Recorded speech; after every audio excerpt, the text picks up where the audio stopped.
basic. That's optimum hit position. Former player, Coach Bobby Hosea, is leading the movement to teach proper tackling at all levels of football. So he's going to explode his hips, keep your hands on your back, explode your hips to the top of the numbers, and get some air and tell me how many fingers. Woo! Lord have mercy. How many? 2. Do it again.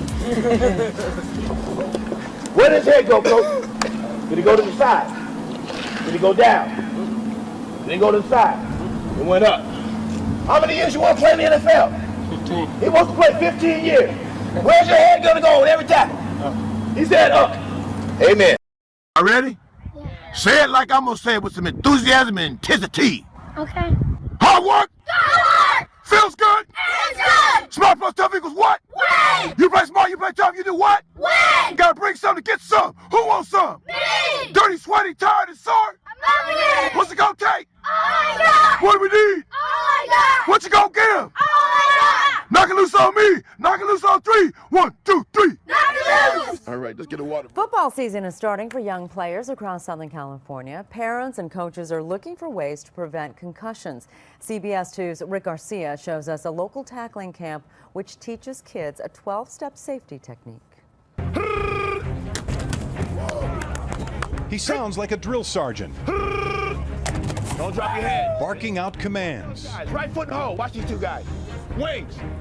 Back toe. Sink. Lay him down. Explode those hips. Hit, boom. Good. I don't want the head to go down. Reinforcing tackling techniques that could keep someone from getting seriously hurt. The way you tackle, which will keep you safe. Okay, there's no accidents. Brain injuries are not accidents. People get paralyzed in football. It's not an accident. Bobby Hosea is the founder and coach of Train 'em Up Academy, a tackling camp that teaches kids a 12-step tackling method.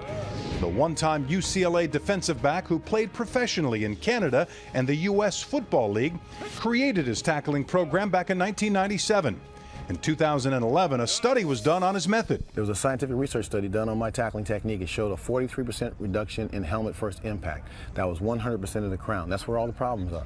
You take the crown out of the tackle, you take out a multitude of injuries. Take a look at this hit. Jadeveon Clowney making a direct hit with the crown of his helmet. The way you tackle, which will keep you safe. Okay, there's no accidents.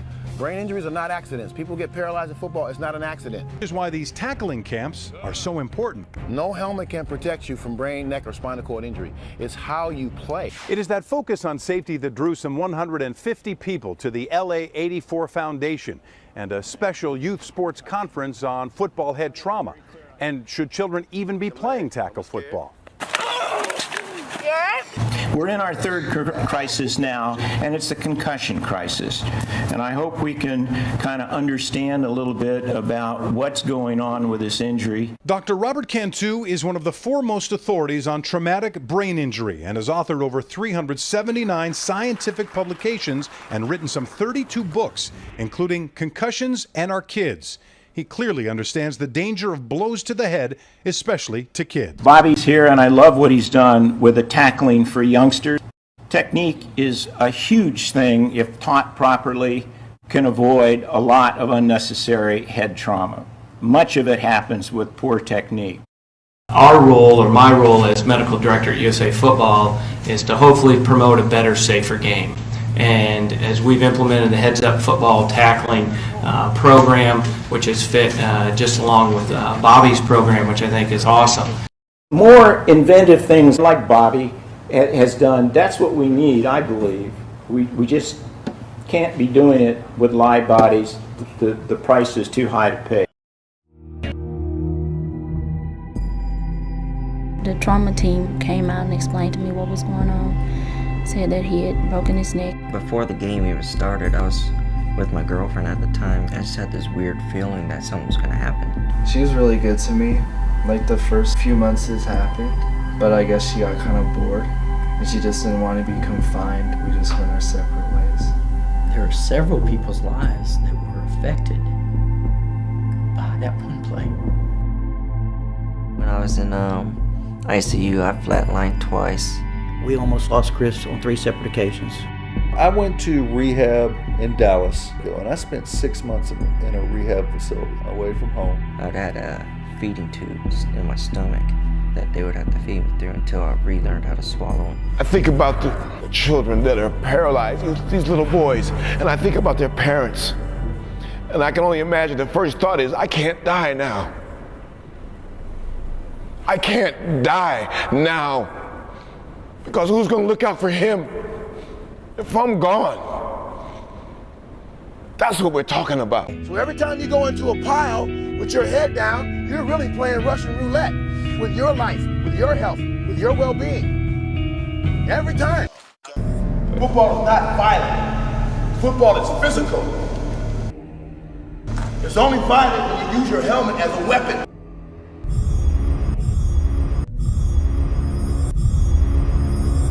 The way that we've been tackling and all kinds of people have tackled, I'm surprised we haven't had more stretchers out here. I guess we just got lucky.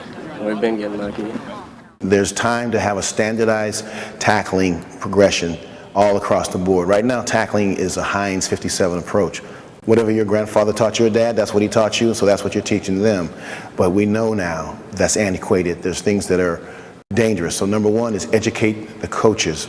The best teachers are great students first. I learned to keep my head up and to rip and not wrap. Not to use my head in the tackle. He teaches how to tackle and dip and rip. Other kids should come to this camp because you can tackle correctly so you won't get a brain injury in football. Keep your head up so you don't break your neck. Clearly, tackle football is at a crossroads, and concussion is the primary reason for that crossroads. If we don't get concussions under control, the game of football is going to go away. We can do better. We must do better. We will do better. Thank you. We're going to do it again, but we're going to do it what? Better!